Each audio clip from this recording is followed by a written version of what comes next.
La semana anterior quedamos, hermanos, cuando hicimos la presentación de algunos hermanos acá, que abordamos el hecho de la realidad de cada uno de nosotros y la obra de Dios. Dijimos, hermanos, que la realidad de nosotros es que hemos pecado contra Dios.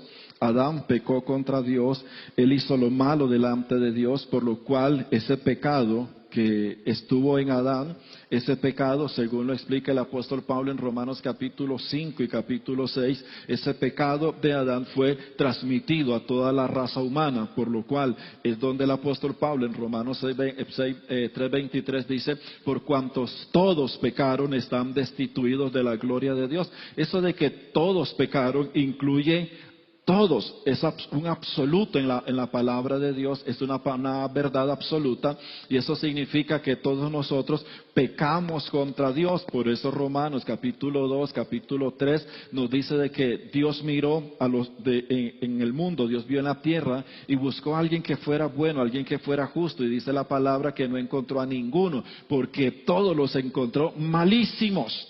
Usted y yo fuimos malísimos.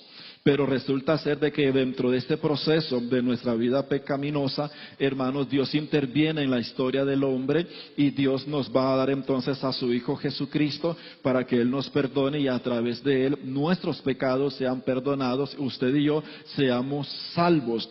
Entonces, hermanos, en nuestra vida como personas, cuando tuvimos un encuentro personal con Cristo y creímos en Jesús, nos arrepentimos, nos convertimos y nacimos de nuevo por el poder del Espíritu Santo, que dicho sea de paso es el milagro de los milagros. No hay un milagro más alto que ese, que es el nuevo nacimiento. Cuando nosotros entonces nacimos de nuevo, lo que la Biblia nos enseña es que Dios lo que hizo fue perdonar tu pecado. Dios perdonó mi pecado, pero aquel carácter y aquella naturaleza que nos heredó Adán está sobre nosotros, ese carácter sigue en nosotros. Por eso es que usted despierta un día y despierta endiablado. Algunos hermanos despertamos endiablados. ¿Usted se ha dado cuenta que algunas veces despertamos así?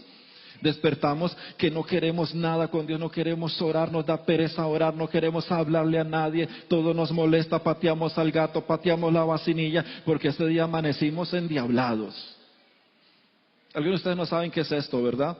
Es que yo sé que todos ustedes despiertan siempre allá en las nubes, en el cielo, y siempre despiertan con un aleluya, gloria a Dios. Yo sé que algunos de ustedes ya alcanzaron esa meta, pero los que estamos todavía sobre esta tierra, amanecemos con tantas cosas, hermanos, en nuestra vida, y eso lo que indica es que simple y sencillamente sobre tu vida, aunque hay un perdón de Dios sobre usted, pero hay un carácter que todavía no ha sido conquistado, ni ha sido de parte nuestra doblegado a la voluntad de Dios. Por eso es que la palabra del Señor nos llama a cada uno de nosotros, hermanos, a ser como Cristo. Esto significa que todos los días tenemos que estar muriendo, todos los días tenemos que estar sufriendo una transformación, todos los días tenemos que estar naciendo de nuevo, naciendo del Espíritu todos los días.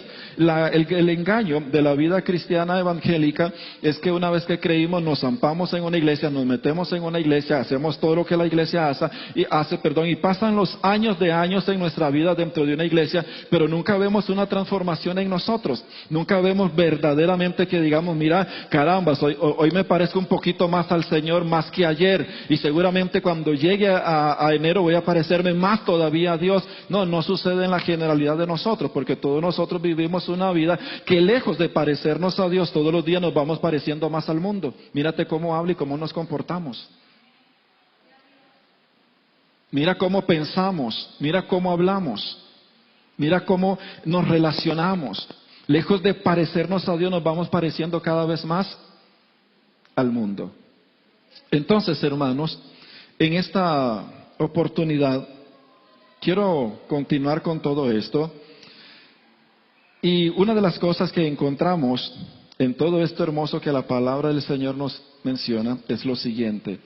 Voy a leerles algunos textos bíblicos para que ustedes vean de qué estoy hablando, y que lo que estoy compartiendo con ustedes no es una invención mía, no es una revelación de noche, no, es lo que la Biblia a nosotros nos dice con respecto a esto. Pero antes de todo esto, quiero compartir con ustedes, hermanos, esta verdad de lo que la palabra del Señor nos enseña. Efesios capítulo 4. verso 22 al 24 dice, Efesios capítulo 4, en cuanto a la pasada manera de vivir, despojaos del viejo hombre, que está viciado conforme a los deseos engañosos, y renovaos en el espíritu de vuestra mente, y vestíos del nuevo hombre, creado según Dios en la justicia y santidad de la verdad. Ponga atención a lo que el apóstol Pablo aquí está diciendo. Note la exhortación que está teniendo hacia la iglesia de Éfeso, y es que el apóstol le está diciendo a cada uno de ellos, miren muchachos, Dios los perdonó a ustedes, pero estén muy conscientes que ustedes tienen un hábito de vida, tienen un estilo de vida, tienen una conducta de vida, o sea, tienen un carácter en su vida, el cual ustedes necesitan transformarlos, porque esa transformación ya no es la obra de Dios, sino que es la decisión tuya. Por eso el apóstol Pablo dice, en cuanto a la pasada manera de vivir, lo que está antes de Cristo, antes de tu encuentro con Cristo, dice el apóstol Pablo, despojaos del viejo hombre. Note que no está diciendo que es Dios quien te va a arrancar eso, no dice que es Dios quien te lo va a despojar, no, dice el apóstol Pablo que es usted, soy yo, quien tiene que tomar la decisión de despojarse de ese viejo hombre, para que nos sentamos bien. Yo estoy perdonado por Dios, Dios me ha perdonado a mí, pero ahora en mi vida hacia Cristo, Dios dice, tienes que despojarte de tu viejo hombre. Está hablando de tu carácter, está hablando de todas aquellas cosas que están en nosotros, que ofenden todavía el nombre del Señor, como lo vamos a ver más adelante. Romanos capítulo 2, verso 2 dice, no os conforméis a este siglo, sino transformaos por medio de la renovación de vuestro entendimiento, para que comprobéis cuál sea la buena voluntad de Dios, agradable y perfecta. Significa que no hay forma ninguna de conocer la voluntad de Dios a menos de que tú tengas una transformación en tu vida, y no hay forma alguna en que tú seas transformado a menos que tu forma de pensar sea transformada. Entonces, para que ocurra uno y lo otro, necesitamos ser transformados en nosotros, pero esa transformación no la viene a ejecutar en un absoluto Dios, no, viene a ejecutarla Dios a través de su palabra, cuando usted y yo tomamos una decisión por lo que Dios está diciendo que debemos de hacer. Por ejemplo, si usted y yo robábamos, si vamos a transformar esa parte de nuestra vida, ¿a quién le toca dejar de tomar lo que no es suyo? Dios no va a venir con una faja y te va a decir, chiquillo, eso no se hace, bandido. No es Dios, es usted quien tiene que tomar ahora una decisión. Ahora que usted está perdonado, es a usted y es a mí a quien nos toca no tocar lo que no es. Así de que cuando vas a un supermercado, no se coma las uvas porque usted está robando una uva. Pero es una uvita. Es que Dios no está juzgando eso por cantidad, sino por acción y motivación. Si tenemos la costumbre de ir a un supermercado y agarrar una uva y comérnosla, o comer un chocolate y agarrar la envoltura y botarla por ahí para no tener que pagarlo, usted es un ladrón. Puedes venir a la iglesia, cantar, hablar en lengua, revolcarte, hacer lo que tú seas, pero ese es tu carácter. Y si eso es lo que acostumbras, tú eres un ladrón. ¿A quién le toca cambiar esa parte de su vida? No es a Dios, es a usted. Soy yo quien tiene que tomar esa decisión y decir, no, porque está escrito que no debo de robar y tengo que parecerme a Cristo. Aunque quiera comprarme una uva, no lo voy a hacer. ¿Nos estamos entendiendo? 1 Corintios capítulo 5, verso 17 dice, de modo que si alguno está en Cristo, nueva criatura es. Las cosas viejas pasaron, he aquí todas son hechas nuevas. Te está hablando de un antes, de un presente y de un después. Te dice, ahora que usted tiene a Cristo en su corazón, usted es una nueva criatura. Las cosas que hacíamos antes no significa que se fueron, ya no son parte de mi vida, no. Está hablando de que aquellas cosas ya quedaron en un pasado, pero que ahora yo necesito entrar en un presente y hacia adelante, pero en una transformación en mi vida. Si hemos nacido de nuevo y somos una nueva criatura, algo nuevo tiene que manifestarse en nosotros, ¿sí o no? ¿Sí o no? Así que, señores, la mejor evidencia de si alguno de nosotros nació de nuevo son las cosas nuevas en tu vida. Si alguien quiere saber en esta mañana y constatar si verdaderamente usted ha sido salvo por el poder del Evangelio, no lo mida porque usted está en una iglesia. Mídalo por todas aquellas cosas nuevas que están brotando de tu corazón, porque es en tu corazón donde Cristo plantó su semilla.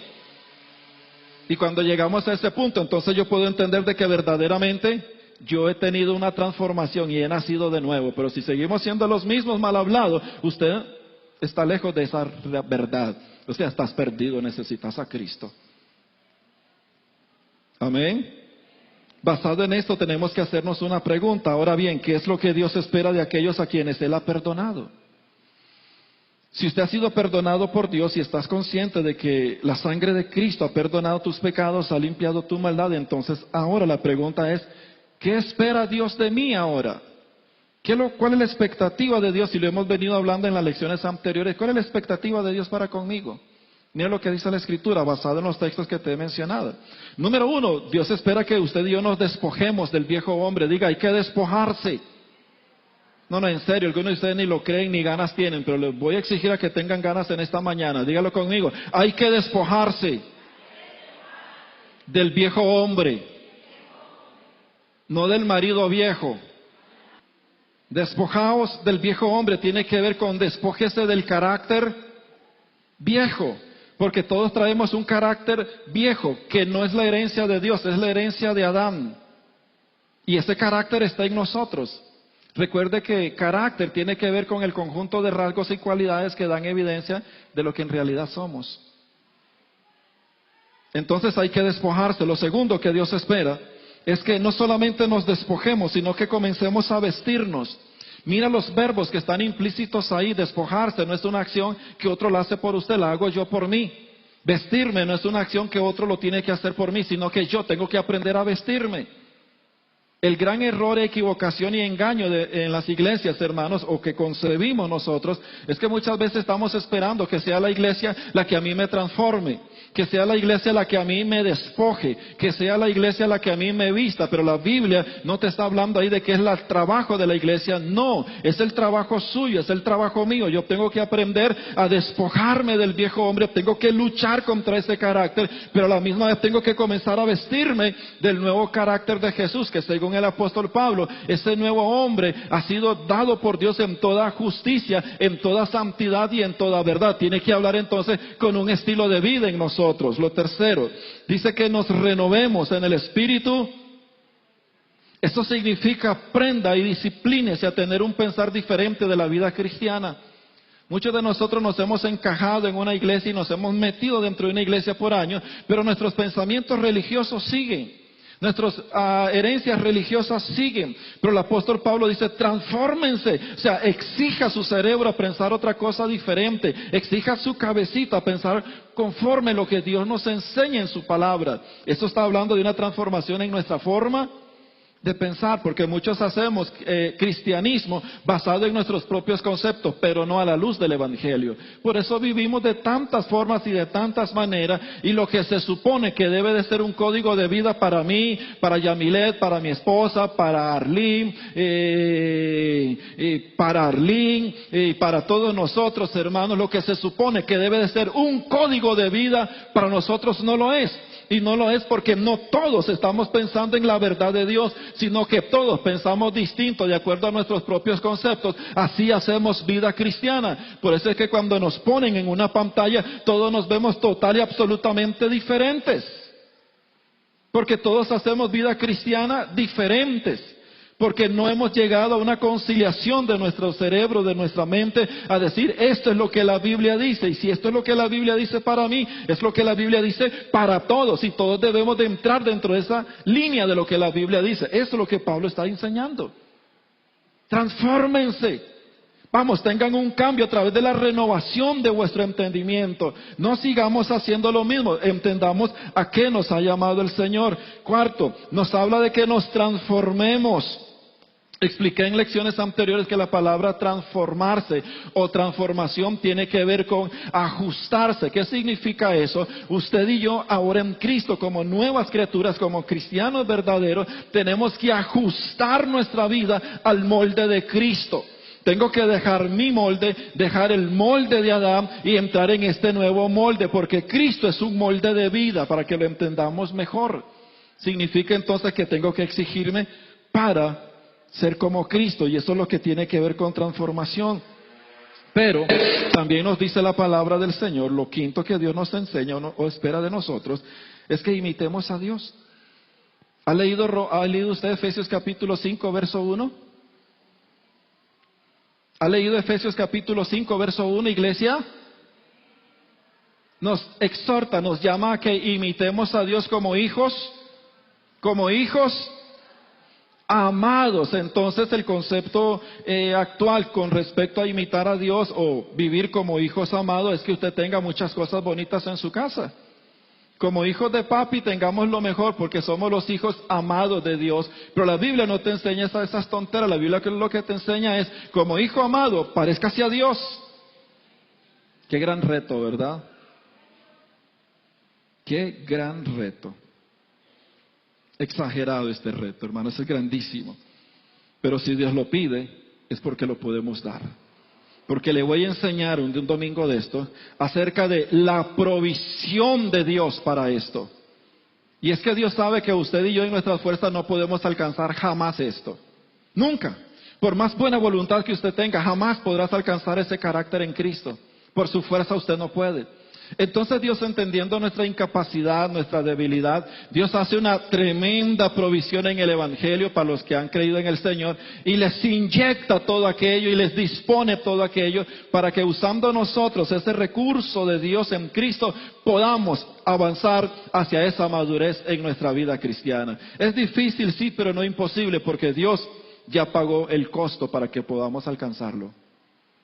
Así que si alguien no lo quiere, no es porque no pueda, sino porque no quiere.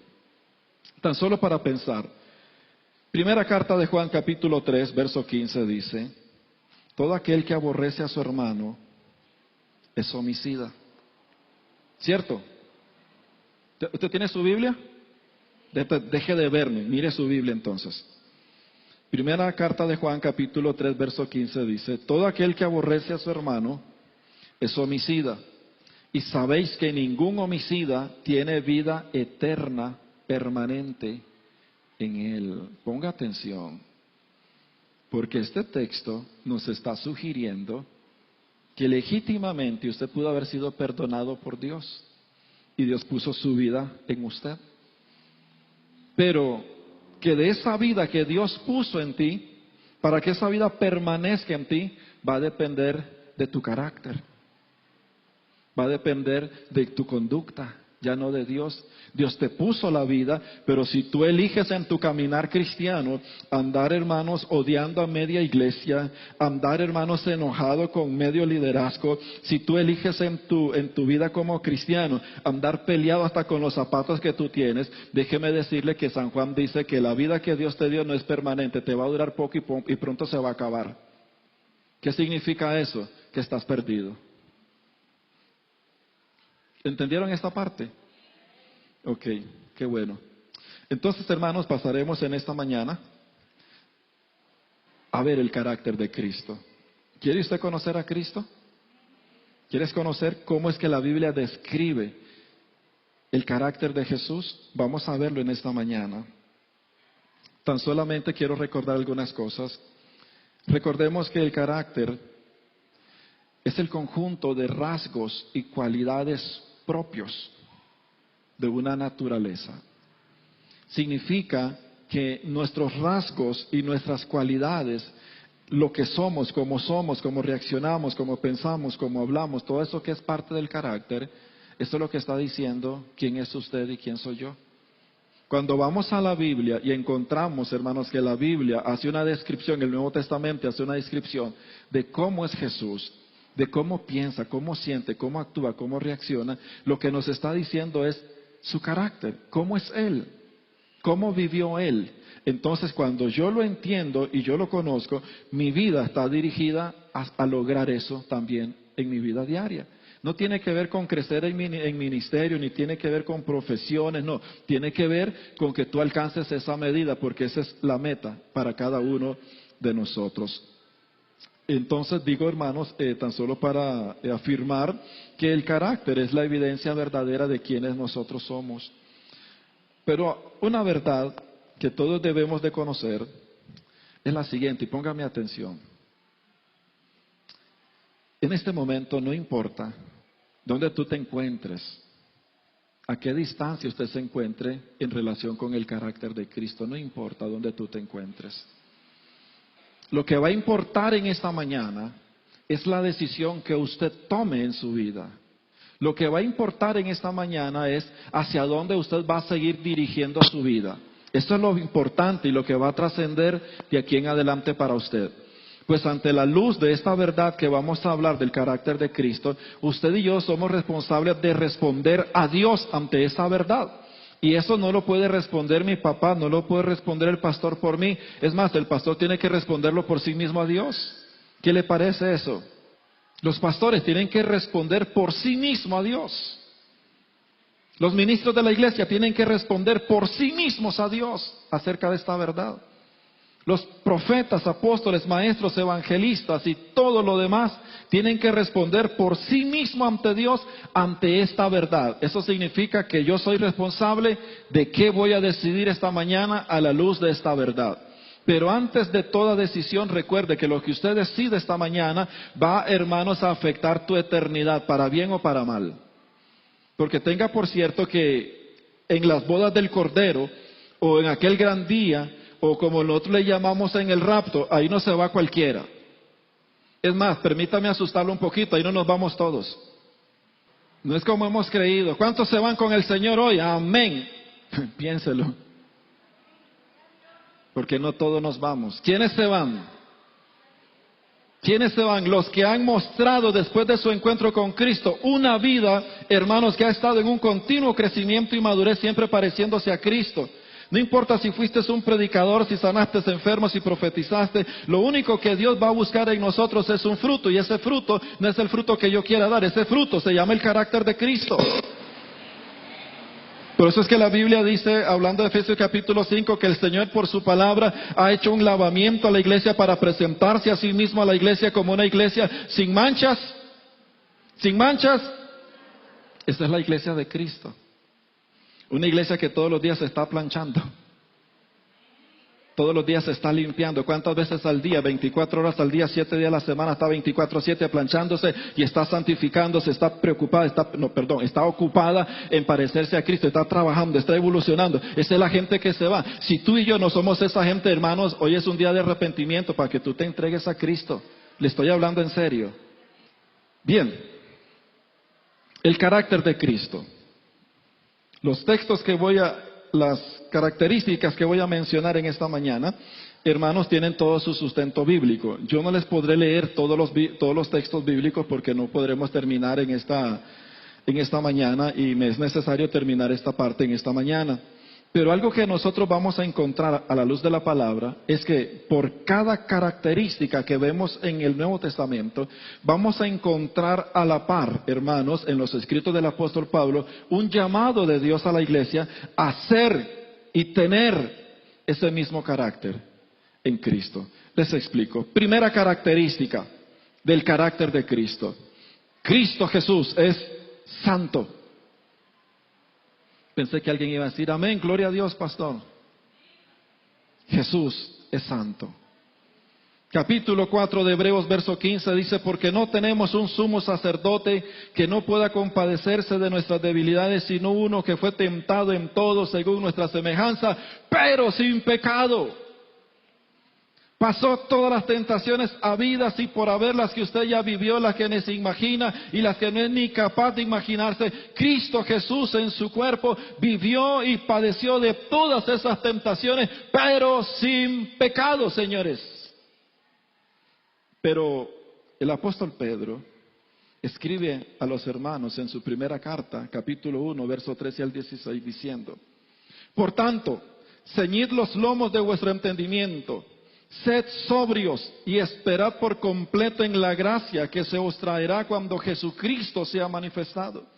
Como hijos obedientes, no os conforméis a los deseos que antes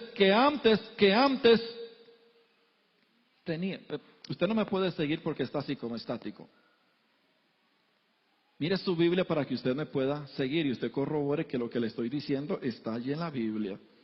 No os conforméis a los deseos que antes teníais, estando en vuestra ignorancia, sino como aquel que os llamó es santo, sed también vosotros santos en toda vuestra manera de vivir, porque escrito está, sed santos porque yo soy santo. Déjeme decirle, iglesia, que el Señor nunca le va a demandar nunca nos va a demandar algo a nosotros que Él mismo no sea.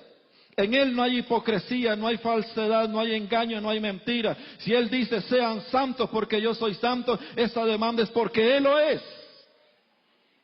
No es como algunos de nosotros que decimos, hermanos, barra aquí, nosotros no tomamos la escoba. ¿Me entendió con esta ilustración? Sed santos porque yo soy santo. O sea, si lo pido, si lo exijo, si lo demando a ustedes, es porque yo soy el ejemplo de eso. Y ahí está Jesús, diciendo, sed santos porque yo soy santo. ¿En cuántas áreas de nuestra vida?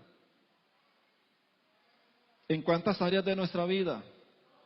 ¿En cuántas áreas de nuestra vida? Mire qué extraordinario esto.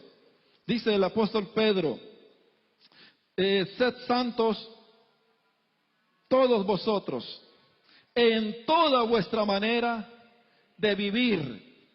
Eso significa, sea santo en su forma de pensar, sea santo en su forma de hablar, sea santo en su forma de desear, sea santo en su forma de decidir, sea santo hasta en su forma de comer. Hay que ser santos, señores, en la forma de comer. ¿O usted no ha leído Gálatas capítulo 4, verso 19, 5:19, perdón, de Gálatas? Donde dice que la glotonería es pecado y los que practican la glotonería no heredarán el reino de los cielos. Cree que comer de esa forma exagerada es bonita, es elegante, que si yo soy así, tenga cuidado porque es glotonería y glotonería es comer más de lo que tú necesitas. Así que si hay un glotón, arrepiéntase porque va para el infierno. Es que hay que ser santo en su forma de comer, no coma lo que no tiene que comer. No comamos lo que nos hace daño comer. Y déjeme decirle que yo vengo en un proceso de santificación así. ¿Te das cuenta? Yo me descubro en la palabra que yo tengo ese pecado, que tengo ese problema en mi vida. Y Dios dice que yo debo de ser santo en toda mi forma de vivir. No tiene que ver con ser santo hoy porque hoy voy a predicar. Y como voy a predicar hoy, todo el día es de santificación porque hoy voy a predicar. No, es que el Señor no está diciendo eso. Dice que debes de ser santo en toda tu forma de vivir. Desde el momento en que despiertas hasta el momento en que vas a la cama, tienes que tener una vida de... Dígalo. ¿Cómo les cuesta, verdad? Porque nos confronta con una verdad. ¿No es cierto? Nos confronta con una verdad. Dice, sea santo en toda su forma de vivir. Los que manejamos, seamos santos en el volante. Si hay un rojo, respételo. Los que conducimos, sea santo cuando va manejando. No tenés por qué estar con el celular pegado en la oreja. No ha entendido que eso es una violación a la ley. Y eso es pecado. Pero ¿quién de nosotros lo ve como pecado? Lo ve como algo bien osado. Pues es que yo soy carga, yo puedo ir hablando por teléfono y puedo ir manejando. Por favor, sea santo. Respete los límites de velocidad. Traspasarlos es violar una ley y eso es pecado. Y dice el Señor, sea santo aún en eso.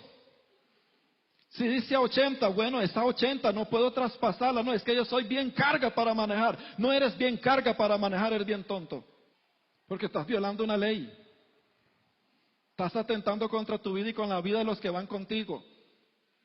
Si es solo usted, pues empújele, mátese usted solo si quiere.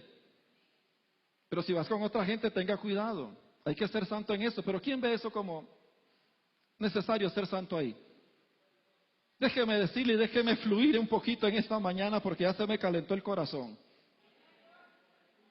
Sea santo con su tiempo. ¿Sabe por qué no crecemos? ¿Sabe por qué el conocimiento de Cristo no es abundante en nosotros? Porque somos una pelota de vagos. Ociosos, vagabundos.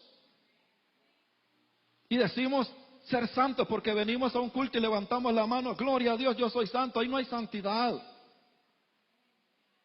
Pedro está diciendo que como Cristo es santo, nosotros debemos de ser santos en toda nuestra manera de vivir, porque aquel que está demandándolo fue santo en toda su forma de ser. Sea santo con su tiempo. ¿Acaso no ha escuchado usted lo que dice el apóstol Pablo en Efesios capítulo 4, verso 20 en adelante, verso 15, perdón, adelante? Miren bien cómo anden, no como necios, sino como sabios, aprovechando bien el tiempo, porque los días son. Solo el cristiano evangélico religioso que está metido en una iglesia año tras año se da el lujo de pasar vacacionando, hermanos, en su vida cristiana. Nunca toma un tiempo para sentarse, ir a la palabra, no toma un tiempo para orar, no toma tiempo para congregarse, no toma tiempo, hermano, para edificar su vida. Y quiere ver la gloria de Dios, y déjeme decirle, me molesta y me indigna con gente así que de repente viene y dice, oh hermano, es que Dios me habló y me dio una revelación. Déjeme decirle, cuando yo sé, porque sé, que alguien es un vago, un ocioso, porque su carácter lo demuestra, y viene a mí diciendo, es que Dios me habló y me dio revelación, yo le hago la cruz inmediatamente, porque no hay nada más peligroso que alguien hablando en nombre de que Dios le dijo, cuando no tiene ningún contacto en su vida de tiempo en relación con Dios. Eso es letal, es peligroso, no los escuches. Porque tú, ¿cómo puedes saber que Dios te habló si no tienes tiempo para estar con Dios? ¿Acaso no has leído que la comunión íntima de Jehová es con los que les aman?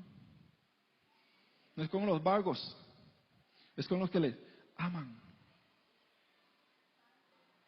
Sea santo con su tiempo. Vaya temprano a la cama, despierte temprano, hermanos. Una de las peores cosas que vemos en la cristiandad, hermano, de las iglesias, es el montón de cristianos vagos y ociosos que dan vergüenza, hermano, que se despiertan a las 8, 9, 10 de la mañana y esos no duermen, esos invernan. Vienen a veces a la iglesia, hermanos, con la lagaña en los ojos, ahí se vienen limpiando, vienen entrando a las 10 de la mañana a las 10:30, 11 de la mañana, hermano, como gran cosa. Debiera de darles vergüenza, porque la Biblia dice que tienes que ser santo en tu tiempo. No creas en esos pseudoministros que son las 12 y 1 de la mañana y están ahí hablando paja, hermanos. Para verlos al día siguiente, hermanos, a las 9 de la mañana. ¡Qué presencia, hermano! Vago, ocioso. Léete todo el libro de Proverbios, ojalá apréndatelo de memoria para que veas el juicio de Dios sobre los perezosos. Hay que ser santo. Sea santo en su forma de vestir. Ay, mujeres, no, voy a dejar en paz a las mujeres, le voy a decir a ustedes, hombres. Sea santo en su forma de vestir, deje de andarse con matecitos de jóvenes y póngase su vestidura como debe de ser a su altura. Conocí un hermano, que por siempre me regó las bilis en la iglesia, hermano, gracias a Dios se fue. Siempre venía con toda su camisa desbotonada, enseñando el poco de pelo en el pecho, y venía y levantaba las manos así, oh, santo. Para que daba cosa verle todo ese poco de pelo en el pecho, hermano. Sea santo con su lengua.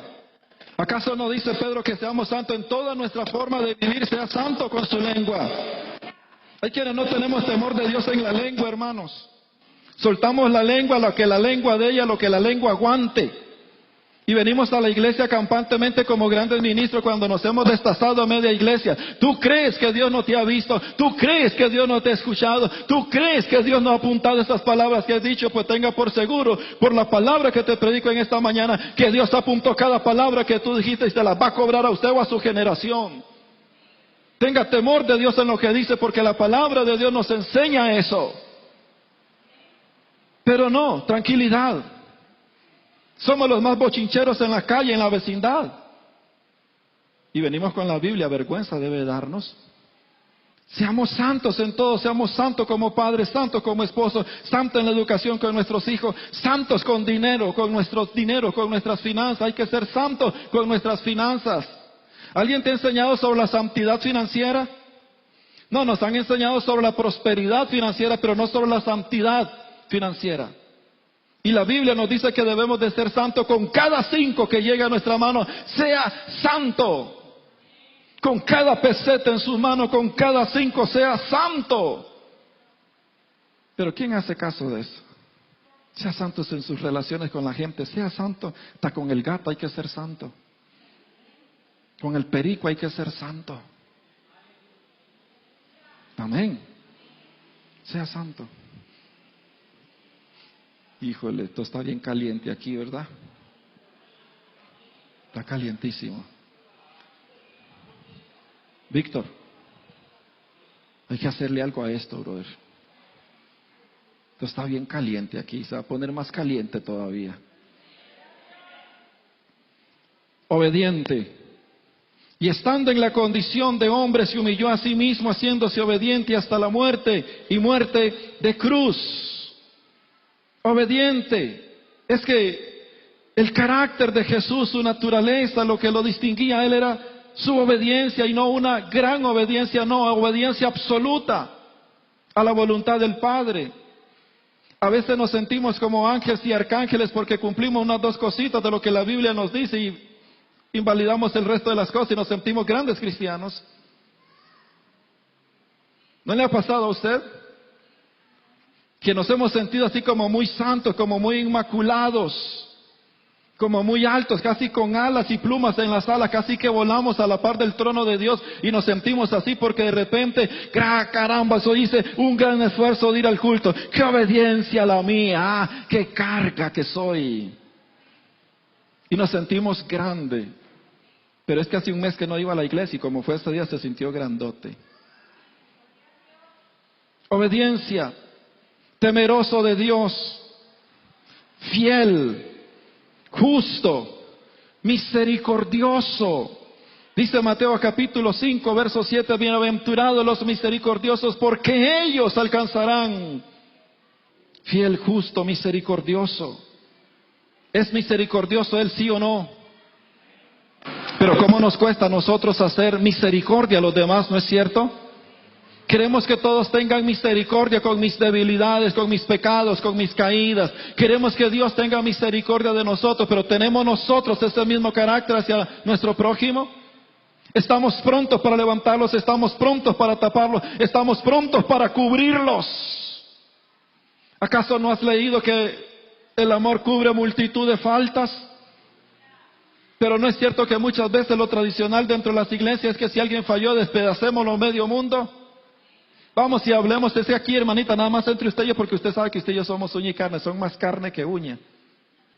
La Biblia habla de los misericordiosos, dichosos, benditos los misericordiosos, porque ellos, no dice que todos, dice que ellos alcanzarán misericordia.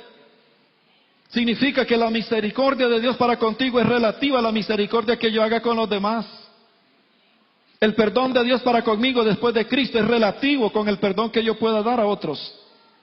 En la manera en que yo perdono, en esa manera Dios me perdona. En la manera en que yo hago misericordia, en esa manera Dios hace misericordia. Ahora no se nos va a encender el bombillo, vamos a entender por qué no disfrutamos muchos de nosotros de esa misericordia. Es porque no la tenemos con los demás. Disculpa si otros los engañaron.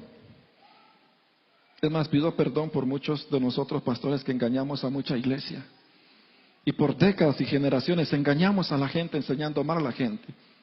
Perdón en nombre de los pastores que fueron sus pastores y en nombre mío, perdón por tanto tiempo que los hemos engañado. Pero hoy volvemos a la senda antigua, volvemos, hermanos, a la palabra de Dios para enseñar lo que está escrito en la palabra y para que nuestras vidas sean enderezadas y nos preparemos para aquel gran día. Porque hay un gran día, se los digo algo, hay un gran día, hermanos, para todos nosotros. Misericordiosos, compasivos, perdonador. Cristo fue eso. Por eso Efesios capítulo 4 verso 32 dice, antes sed benignos, o sea, sean buenos unos con otros, misericordiosos, perdonándoos unos a otros, como Dios también os perdonó a nosotros. Como Dios le perdonó a usted, como Dios me perdonó a mí, perdonemos también a los demás. Eso es el carácter de Cristo. Cuando tú ves a alguien, hermano, quizás que ya, así muero. Es que no me lo bajo, no me lo soporto. Así muero. Así mueres y en esa misma forma te vas al infierno. Humilde. Ay, caramba. ¿Creen que Cristo fue humilde? ¿Cuántos de nosotros somos humildes? Espero que no salga esta mañana alguien diciendo, bueno, yo glorifico a Dios porque la verdad es que yo soy tan humilde que lo reconozco, hermano. La humildad tiene que ver con el hecho de reconocer cuáles son tus fortalezas, tus debilidades, tus incapacidades. pero que a pesar de esas cosas no tienes en ningún momento el deseo de gobernar ni manipular a nadie. Eso lo describe la Real Academia Española como humildad. Es tener conciencia de qué soy, qué puedo, qué no puedo. Pero no porque tengo todas esas capacidades voy a tratar de oprimir a los demás. Algunos hemos tomado humildad como andar una Biblia debajo del brazo y andar con la cabeza agachada, así como buscando una peseta. Y qué humildad de hombre, qué humildad, no le habla a nadie, no le habla a nadie tal vez porque tiene un complejo, pero no porque sea humilde. Pero la humildad se manifiesta cuando encuentras contrariedades. La humildad se manifiesta cuando tú sabes que estás en una verdad porque la Biblia te lo enseña, pero hay miles que te contradicen eso. Tú no vas a pelear por eso. Tú sabes lo que tienes. Y tú sabes quién eres. Manso. Cito Mateo capítulo 26, versos 52, 53. Entonces Jesús le dijo, hablando del momento en el Getsemaní, cuando Pedro saca y desenvaina la espada y le huele la oreja al siervo, leo textualmente. Entonces Jesús le dijo, vuelve tu espada a su lugar, porque todos los que tomen espada a espada perecerán. ¿Acaso piensas que no puedo? ¿Acaso tú piensas que no puedo? Dijo Jesús, orar a mi Padre y que Él no me daría más de 12 legiones de ángeles. Permítame ponerlo en el contexto. ¿Sabe usted de cuántas personas se componía una legión romana? ¿De cuántos soldados? Se componía de 400 hombres en los tiempos antiguos antes de Cristo. Durante el periodo de Cristo sufrió una modificación el ejército romano. Y una legión pasó de componerse de 400 hombres a 600 hombres, hermanos, y 300 jinetes. Hoy lo que Jesús está, hermanos, es en un momento donde su vida está en peligro, etcétera, etcétera. Y hermano, Jesús le dice a Pedro, ¿acaso tú no sabes que yo puedo orar en este preciso instante y que mi Padre... ¿Tú crees que no me enviaría mínimo 12 legiones de ángeles? Carambas, esto es asombroso. Porque el Señor lo que le está diciendo textualmente a ellos es, ¿ustedes creen que no puedo orar y que mi Padre me enviaría 50,400 ángeles ahora mismo a defenderme? Y para que usted tenga una idea, en el libro de los Reyes nos dice que un solo ángel mató, en una sola noche un solo ángel mató a 186,000 hombres. En una sola noche. ¿Qué no pueden hacer 50,400 ángeles? Defendiendo no a un hombre cualquiera, defendiendo al Hijo de Dios. ¿Qué es lo que te quiero enseñar con eso? Que la mansedumbre es que aun cuando tú tienes el argumento, el poder y la autoridad para defenderte, tú escoges callar. Y escoges callar no porque eres tonto, escoges callar no porque eres babosito, no. Escoges callar porque tú quieres honrar a Dios, porque sabes que lo que tú puedes hacer puede destruir a la otra persona por lo que Dios te ha dado y por tu verdad. Mansedumbre.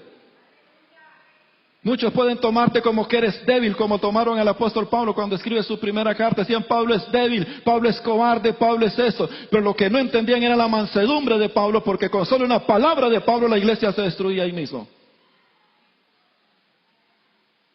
¿Está entendiendo? Y a veces a nosotros se nos roba una gallina a la vecina y la vamos a demandar, ¿verdad? Qué mansedumbre cristiana. Qué temple de mansedumbre, ¿verdad? ¿Verdad, hermanitos? Nos ofenden a un hijo. ¡Ay, qué decisión más dura! Y es que a mis hijos nadie los toca. Porque el que toca a mis hijos se compra un problema conmigo. Y tú con Dios. No te estoy diciendo que a los hijos no hay que defenderlos. Claro que sí. Pero hay veces donde vas a tener que pagar el precio por el nombre de Jesús y vas a tener que poner a tus hijos en segundo plano y en primer plano a Cristo si lo quieres honrar y glorificar. Y eso no es fácil, no es bonito, no es agradable. Entonces que todo mundo golpee y ultraje a mis hijos, no se atreva a hacerlo usted, por favor, porque yo estoy en proceso. Pero Dios guarde a alguien que toque a mis hijos porque lo mato. Dios guarde a una maestra de escuela dominical le diga, padre, corrija a su hijo porque su hijo es un problema en la clase. A mi hijo nadie lo toca, nadie le dice eso porque Dios guarde a mi hijo. ¿Quién es tu hijo? ¿Quién es? Dígame quién es tu hijo. ¿Quiénes son mis hijos? No son más que Cristo. Son inferiores a Cristo. Ahí está Jesús llevando toda aquella lucha, y él dice, él está peligrando su vida, dice, yo puedo orar y salgo librado de esto, pero no, escogió no hacerlo. ¿Por qué? Por su grado de mansedumbre. ¿Me explico? Usted te estará preguntando, este no sabe lo que hable porque nunca le han ofendido a un hijo. Por favor, algunos de ustedes lo han hecho. Y me saco la espina aquí para sanarme hoy mismo en esta mañana. Lo han hecho con mi esposa, lo han hecho con mis hijos. Dicen, este es débil porque no se defiende. ¿Por qué crees que no me defiendo? Porque si lo hago, te voy a hacer daño. Porque tú no sabes con quién te metes. Y no hablo del hombre, hablo de la posición que Dios nos da. En días anteriores, todos ustedes saben esto, bueno, algunos de ustedes y algunos otros chepitos también, de lo que le pasó a mi hijo, ¿verdad? Cuando lo asaltaron, ¿verdad que sí? ¿Saben esa historia? Mi hijo lo asaltaron en el frente de la iglesia. Nosotros orando para que Dios quite a toda esa gente y lo asaltan a mi hijo en la pura cara de la iglesia y en mi pura cara. Estando pronto para impartir una clase de Gedeón, veo a mi hijo donde va, había cumplido sus 18 años, le había regalado un celular y veo donde simplemente lo asaltan. Obviamente yo como padre reacciono, dejé el vestido pastoral, me lancé en defensa de mi hijo y cuando voy corriendo, hermanos, al auxilio de mi hijo, yo solo veo el rostro de mi hijo que me queda viendo como diciendo, papi, haz algo por mí. Llegué al portón, cuando veo a los dos tipos en el portón, les miro sus caras y créame, sinceramente se los digo, créame, que si yo hubiera tenido un lápiz en mis manos, él o yo, ahí caen muertos. Se los digo con transparencia. Y cuando yo escucho a uno de ellos que le dije, mira, le dice el otro, tírale a él, tírale. Y saca un revólver y martilla 2 veces y no le dispara la bendita pistola.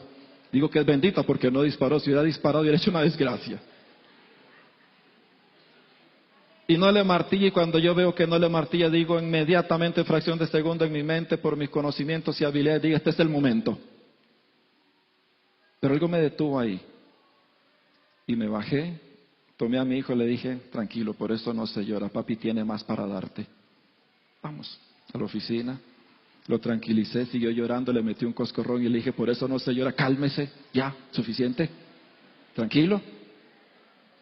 Y tener que dar una clase así. ¿Sabes qué me detuvo? No fue mi hijo, fueron ustedes. Porque ¿qué testimonio tendría esta iglesia de estar orando por eso? Y que salga por el periódico, pastor se agarró con un maleante o lo hirieron, o pastor mató un maleante. Y el pastor que ora por la sanidad de la tierra en Alajuelita. ¿Qué crees tú que me detuvo? La cobardía. No estaba dispuesto a dar mi vida por él. Así que llegué aquella noche al cuarto donde yo estaba, mi esposa me estuvo hablando un poco de cosas que ni recuerdo qué es, pero sí sé que estaba hablando. Y estoy ahí acostado, hermanos, y no pude conciliar el sueño para nada, ¿verdad, ma? No pudimos dormir. Yo dándole vuelta a aquella imagen de mi hijo, pidiéndome auxilio, diciendo, papi, por favor ayúdame, no me dejes solo. Y yo en esa ansiedad toda esa noche no pude conciliar el sueño. Comencé a pensar entonces en todas las cosas que yo sé que podría hacer para aniquilarlos, para matarlos, para vengarme. Los contactos que de repente podríamos utilizar para causar algún daño. Dije, tengo esto. Toda la santa noche pasé maquinando el mal. Me desperté, hermanos, me desperté no como eso, a las 4 de la mañana me rendí y dije, no, algo se despertó en mí, me dijo, no está bien lo que estás pensando. Y dije, carambas, estoy mal, me tiro al cuarto de oración. Me meto en el cuarto de oración y estoy ahí, entro en el Señor, le dije, Señor, tú conoces mi corazón y sabes que lo que quiero en este momento es vengarme. Quiero vengarme, Señor, si tan solamente hubiese tenido algo en mis manos, Señor. Yo me hubiese vengado. Dije, Señor, haz algo conmigo, pero no me dejes salir así como entré en este cuarto de oración. No permitas que salga igual porque no quiero hacer esto. Y en ese momento me viene una palabra tan suave al corazón, me dice, tener el carácter de Cristo no es asunto de oración, es asunto de decisión. Decide ahora mismo, o sigues pensando y sintiendo esto, o dejas esto aquí delante de mí. y asumes lo que Cristo hubiese hecho. Yo entendí.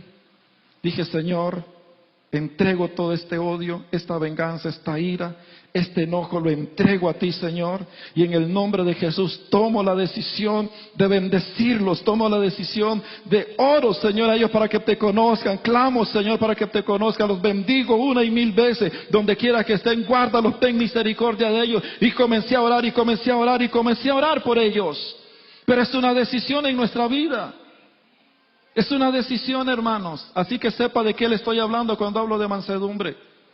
No le estoy diciendo, mira, yo soy el gran manso, no. Pero lo estoy intentando.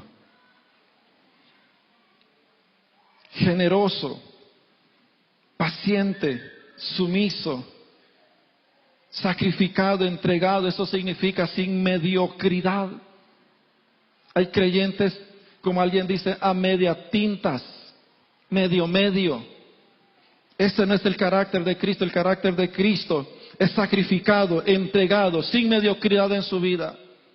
Ese es el carácter al que estamos llamados cada uno de nosotros. Pues dice Filipenses capítulo 4, verso 5, haya pues en vosotros este mismo sentir que hubo también en Cristo Jesús, el cual siendo en forma de Dios, no estimó el ser igual a Dios como cosa a que aferrarse, sino que se despojó a sí mismo tomando forma de siervo, hecho semejante a los hombres. Ese es alguien sacrificado, entregado, comprometido 100% con Dios. No es alguien mediocre. Dije generoso, ¿verdad? ¿Cuántos de ustedes son generosos? Míreme a la cara. ¿Cuántos de ustedes son generosos? Vean para arriba. Vean para arriba, vean para arriba. No, de verdad, mire para arriba, no lo estoy vacilando. Mire para arriba. Hay algunos de ustedes que Dios no te permite sentir ese gozo, esa alegría por lo que ves. ¿Sabes por qué? Porque nunca has tenido un corazón generoso para con Dios. Tienes años de estar en esta iglesia y nunca te has dignado a dar una ofrenda para Dios, a dar un diezmo para Dios, a cooperar en esto. Y decimos, yo honro a Dios. ¿Con qué lo honras?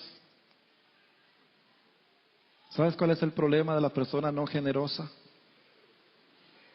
Su carácter. Porque aunque tú sabes que robas y ofendes a Dios con esa actitud, te da igual. Y yo paso y predico con una gran unción, canto y lidero con una gran unción, y todos me creen en esa gran unción, pero no tengo, hermanos, esa dignidad de ser generoso con Dios. Hablamos de la bendición de Dios en mi vida, pero ¿cuántos de ustedes, hermanos, siembran para esto? ¿Cuántos de ustedes llegarán al final de esto y decir, gloria a Dios, porque yo sé que por lo menos en un tornillo está mi ofrenda? Ahí está mi ofrenda. Ahí está mi ofrenda, Señor, en ese tornillo que está guindando, medio cayéndose porque lo pusieron mal. Ahí está mi ofrenda, Señor. Porque eso, Señor, de mi corazón yo lo hice, lo puse ahí, Señor, porque tú me diste para darte. Pero hay algunos de ustedes que eso no lo pueden decir. Porque no eres generoso, eres codicioso y tacaño. Comprometido, termino, esforzado, dedicado, trabajador, diligente. Me detengo en trabajador. ¿Cuántos de ustedes son trabajadores? ¿Sí? Ay, hermano, yo paso todo el día en la oficina. No estoy hablando de eso. Jesús dijo, mi Padre y yo hasta ahora trabajamos.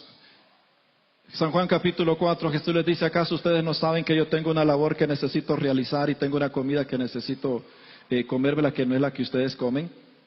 Está hablando de trabajo, está hablando de lo que Él hacía en su ministerio, dedicado, trabajador, diligente, constante, persistente, perseverante, disciplinado, servicial, definido, o sea, con propósito, firme, estable, veraz, confiable, valiente, gentil, gozoso.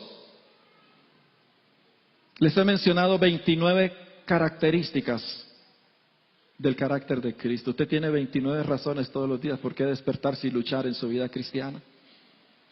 Si usted pensó que levantarse en la vida cristiana era santiguarse nada más, hacer la cruz aquí y ya vamos con una gran vida cristiana por delante, no. Tu gran tarea en el día no es sacar ni a tu familia adelante, tu gran tarea en el día no es comprarle todas las cosas que tu casa quiere o necesita, tu gran tarea todos los días es conquistar estas 29 cosas que están escritas aquí, que es un mandamiento de Dios para todos nosotros. Todos los días. Todos los días. ¿Ya están afligidos? ¿Se afligieron ya? ¿Se les fue el gozo? ¿Pensó usted que ser cristiano es venir y cantar así lero, lero, cantemos, aleluya, te alabaré, qué gran cristiandad? Pues no, señores, eso lo hace cualquiera. Gentil. ¿Cómo carecemos nosotros de eso? De ser gente gentiles. Me confieso ante ustedes como alguien no gentil. Mi vida en el pasado, las circunstancias en el pasado, me llevaron a ser una persona totalmente indiferente, solitaria. Me siento más cómodo haciendo las cosas solo, no me gusta depender de nadie, ni estar detrás de nadie diciendo, hágalo, hágalo. No, me gusta trabajar solo, hermano, y como decía un dicho por ahí, el buey solo se lame. Ese soy yo. Pero yo me descubro ante esta verdad y digo, carambas, esto no es cristianismo. Porque Cristo no es así. Cristo fue gentil, tuvo gentileza.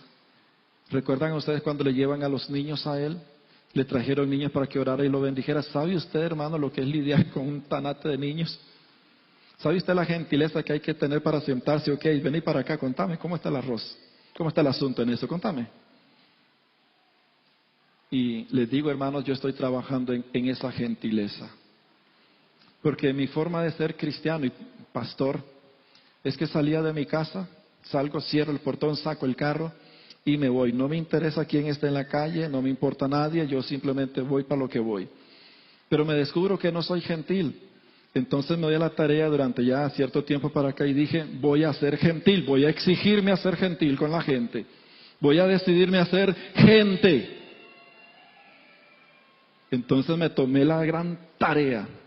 Dije, hoy me despierto, voy a caminar y al primero que me tope le voy a decir, buenos días.